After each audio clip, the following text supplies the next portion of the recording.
आहे की मनुस्मृतीचा पाठ्यपुस्तकामध्ये समावेश करण्यासंदर्भात महाराष्ट्राचे शिक्षण मंत्री आदरणीय केसरकर साहेब यांनी सांगितलं होतं, त्यांचे स्टेटमेंट दिले होते की मनुस्मृतीचा श्लोकाचा या पाठ्यपुस्तकामध्ये समावेश करणार नाही।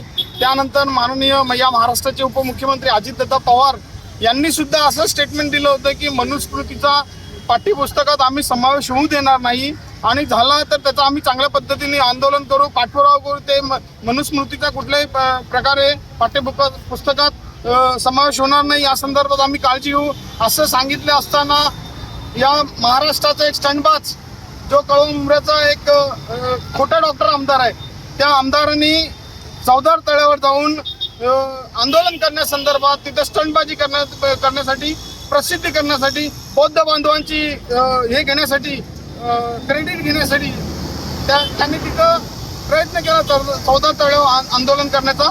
आणि त्या आंदोलनामध्ये आमच्या सगळ्यांचे या भारतीय घटनेचे शिल्पकार आदरणीय डॉक्टर बाबासाहेब आंबेडकर यांचा जो फोटो होता तो फाडला आणि त्या पायदळी तुडवला। त्यासाठी त्या जितेंद्र आव्हाड या आमदाराचा आम्ही विरोध करतोय आणि त्याच्यावर अट्रॉसिटीचा गुन्हा दाखल व्हावा असं आम्ही या पोलीस स्टेशनला आता निवेदन देऊन आलेलं आहे।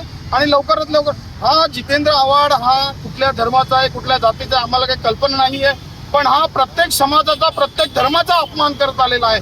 तुम्ही समजा मुस्लिम समाजाचे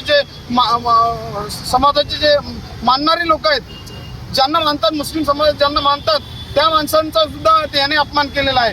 तुम्ही पाहिलं तर हिंदू धर्माचे प्रभू श्री रामचंद्र यांचाही त्यांनी राम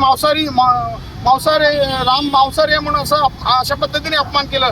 असा हा जितेंद्र आव्हाड प्रत्येक वेळी म्हणजे स्टंटबाजी करण्यासाठी, प्रसिद्धीच्या झोकात येण्यासाठी अशा पद्धतीचे कुठले ना कुठले असे हे करून प्रत्येक समाजाची धर्माची भावना दुखावण्याचं काम करतो। अशा जितेंद्र आव्हाडवरती गुन्हा दाखल झाला पाहिजे आणि अट्रॉसिटीचा गुन्हा दाखल झाला पाहिजे अशी आम्ही मागणी करत आहोत।